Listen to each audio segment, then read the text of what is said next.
এবার প্রতারণার শিকার হলেন পেশায় সরকারি কর্মচারী ইন্দাসের দিবাকর বাটি গ্রামের জনৈক সুধাংশু দাস। একটি রাষ্ট্রায়ত্ত ব্যাংকে তার অ্যাকাউন্ট থেকে পর্যায়ক্রমে ৩,৮৮,৩৬৯ টাকা কেউ তুলে নিয়েছে বলে দাবি করেন তিনি। ইন্দাস সাব রেজিস্ট্রি অফিসের হেড ক্লার্ক সুধাংশু দাসের আরও দাবি, গত কয়েকদিনে ওই অ্যাকাউন্টে তিনি কোনোরকম কোনো লেনদেন করেননি। মোবাইলে পাওয়া একটি মেসেজ দেখে তার সন্দেহ হওয়ায় তিনি পুরো বিষয়টা জানতে পারেন। মাত্র ৩ টাকা তার অ্যাকাউন্টে জমা করার পর পর্যায়ক্রমে ওই অ্যাকাউন্ট থেকে এই বিপুল পরিমাণ টাকা তুলে নেওয়া হয় বলে দাবি করেন তিনি। পুরো বিষয়টা ব্যাংক কর্তৃপক্ষ, ইন্দাস থানা এবং পুলিশের সাইবার ক্রাইম বিভাগকে জানিয়েছেন তিনি। কি বলছেন সুধাংশু দাস, শুনুন। আমার ব্যাংক থেকে একটা মোটা অঙ্কের টাকা প্রতারিত হয়েছে। আমি জানতে পারলাম কালকে ব্যাংকে ওইটা আপডেট করলাম, তারপরেই কনফার্ম হলো। তার আগে পরশু দিনে আমি একটা মেসেজের জন্য ওদের অ্যাপে কল করেছিলাম, মেসেজটা এসেছিল, সেইটার থেকে আমার সন্দেহ হয়েছিল। কালকে আপডেট করাতাম, বুঝতে পারলাম যে পাঞ্জাব ব্যাংকে।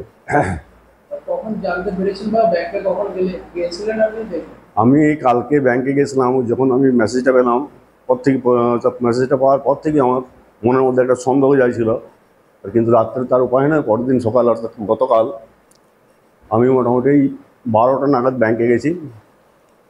ব্যাংকে গিয়ে আগে পাসবইটা আপডেট করেছি, আপডেট করে দেখলাম যে আমার সমস্ত টাকা হ্যাক করেছে।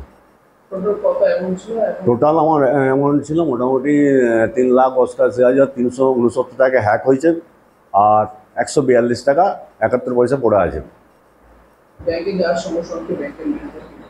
ব্যাংক ম্যানেজার বললো, আপনি ওটিপি দিয়েছেন, আপনি দিয়েছেন, আপনি জানেন না আপনার মেসেজ গেছে, কিন্তু আমি এগুলো কোনোটাই করি নাই বা আমার কাছে কোনো মেসেজ আসে নাই।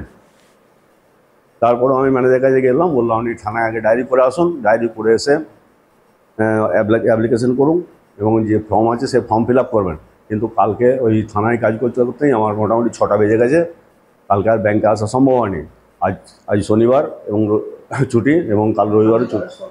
হ্যাঁ, থানায় এফআইআর করেছি, থানায় এফআইআর করা আছে, কিন্তু এবং সার্ভার আমি পোর্টালে যে ইয়েটা করতে হয় সেটা আমরা বাড়ি থেকে করেছি। না, এখন আমরা কোনো কিছু টেস্ট করতে পারিনি। এখন চাইছি আমার ওই টাকাটা উদ্ধার। 12 ধাপে। ওরা প্রথম শুরু আমাকে 3 টাকা আমার একটা অ্যাকাউন্টে দিয়ে ওরা টেস্ট করেছিল। তারপর থেকে ওরা 50,000 করে 4বার পর তুলে যায়। তারপর 2 টাকা তুলে যায় একটা, তারপরে একটা 49,998 টাকা তুলেছে, তারপর তুলেছে একটা 48,000 টাকা, তারপর তুলেছে একটা 40,000 টাকা। শেষকালে 350 টাকা একটা পড়েছিল, সেটাও তুলে নিয়েছে। এখন চাইছি আমার ওই টাকাগুলো যাতে ব্যাক করে ফিরে আসে আমার অ্যাকাউন্টে, তার ব্যবস্থা কর্তৃপক্ষ করুক। অন্যদিকে তার ছেলে প্রশান্ত দাস বলেন যে গত 15ই মে বাবার ফোনটি হারিয়ে যায়। ঘটনাচক্রে ওই দিন থেকে শুরু করে 19শে মের মধ্যে ফোন পের মাধ্যমে ওই টাকা কেউ বা কারা সরিয়ে ফেলে। যদিও ফোন হারানোর পরের মুহূর্তেই তার সিম বন্ধ করে দেওয়া হয়েছিল বলেও তিনি জানাচ্ছেন। প্রতারিতের ছেলে প্রশান্ত দাস কি বলছেন, শুনুন। রসুলপুর গিয়েছিলাম, হঠাৎ করে আসছি, তখন বাবা ফোন করে আমায় বললো থানায় তাড়াতাড়ি আয়। দিয়ে যেয়ে দেখি বাবা ওখানে দাঁড়িয়ে আছে, দিয়ে বলছে আমার ব্যাংক থেকে সব টাকা চলে গেছে। তারপর অ্যাকাউন্টগুলো সব ইয়ে করে, তো এখন আমি সব কিছু ফোনপে সার্চ করে দেখছি, তখন দেখছি যে ফোনপে থেকে বাবা ইউজই করে না ফোনপে থেকে সব ট্রানজ্যাকশানগুলো হয়েছে, অথচ বাবা আর কোনো SMS আসেনি, কোনো কিছু আসেনি। দিয়ে কালকে আমরা ডায়েরির জন্য গিয়েছিলাম, কিন্তু পোর্টালে কাজ করছিল না বলে ডায়েরি করতে পারিনি।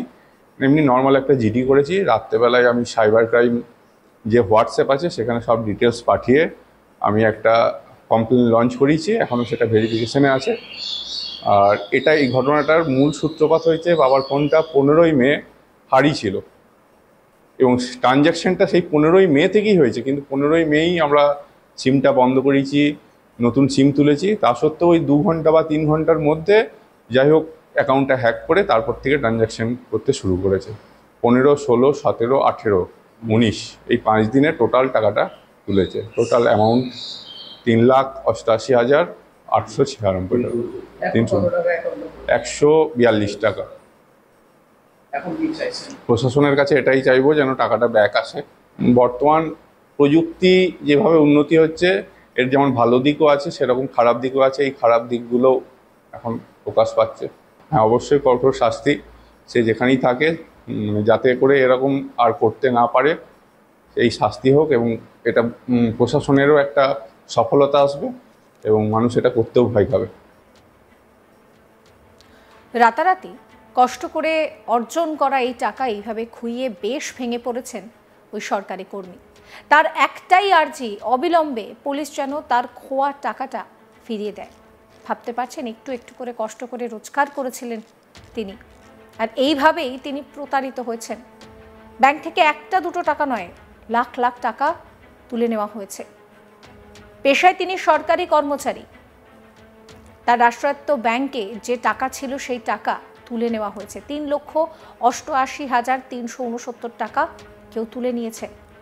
ইন্দাস সাব রেজিস্ট্রি অফিসের হেড ক্লার্ক সুধাংশু দাসের আরও দাবি, গত কয়েকদিনে তিনি কোনো লেনদেন করেননি। মোবাইলে একটি মেসেজ দেখে তার সন্দেহ হয়, তিনি পুরো বিষয়টা জানতে পারেন। মাত্র 3 টাকা তার অ্যাকাউন্টে জমা করার পর পর্যায়ক্রমে অ্যাকাউন্ট থেকে এই টাকা তুলে নেওয়া হয়েছে। কি বলছেন তিনি, আরও একবার শোনাবো আপনাদের। আমার ব্যাংক থেকে একটা মোটা অঙ্কের টাকা প্রতারিত হয়েছে। আমি জানতে পারলাম কালকে ব্যাংকে ওইটা আপডেট করলাম, তারপরেই কনফার্ম হলো। তার আগে পরশু দিনে আমি একটা মেসেজের জন্য ওদের অ্যাপে কল করেছিলাম, মেসেজটা এসেছিলো, সেইটার থেকে আমার সন্দেহ হয়েছিল। কালকে আপডেট করাতাম, বুঝতে পারলাম যে পাঞ্জাব ব্যাংকে। আমি কালকে ব্যাংকে গেছিলাম, যখন আমি মেসেজটা পেলাম মেসেজটা পাওয়ার পর থেকে আমার মনের মধ্যে একটা সন্দেহ যাইছিল, কিন্তু রাত্রে তার উপায় নয়। পরের দিন সকাল, অর্থাৎ গতকাল আমি মোটামুটি 12টা নাগাদ ব্যাংকে গেছি। ব্যাংকে গিয়ে আগে পাসবইটা আপডেট করেছি, আপডেট করে দেখলাম যে আমার সমস্ত টাকা হ্যাক করেছে। টোটাল আমার অ্যামাউন্ট ছিল মোটামুটি 3,88,369 টাকা হ্যাক হয়েছে, আর 142 টাকা 71 পয়সা পড়ে আছে। ব্যাংক ম্যানেজার বললো, আপনি ওটিপি দিয়েছেন, আপনি দিয়েছেন, আপনি জানেন না আপনার মেসেজ গেছে। কিন্তু আমি এগুলো কোনোটাই করি নাই, বা আমার কাছে কোনো মেসেজ আসে নাই। তারপরে আমি ম্যানেজারের কাছে গেলাম, বললাম আপনি থানায় আগে ডায়েরি করে আসুন, ডায়েরি করে এসে অ্যাপ্লিকেশন করুন, এবং যে ফর্ম আছে সে ফর্ম ফিল আপ করবেন। সমস্ত খবরের আপডেটের জন্য অবশ্যই চ্যানেলটিকে সাবস্ক্রাইব করবেন, নোটিফিকেশন পেতে বেল আইকনে ক্লিক করবেন, ফলো করতে ভুলবেন না আজ তাক বাংলার হোয়াটসঅ্যাপ চ্যানেলও।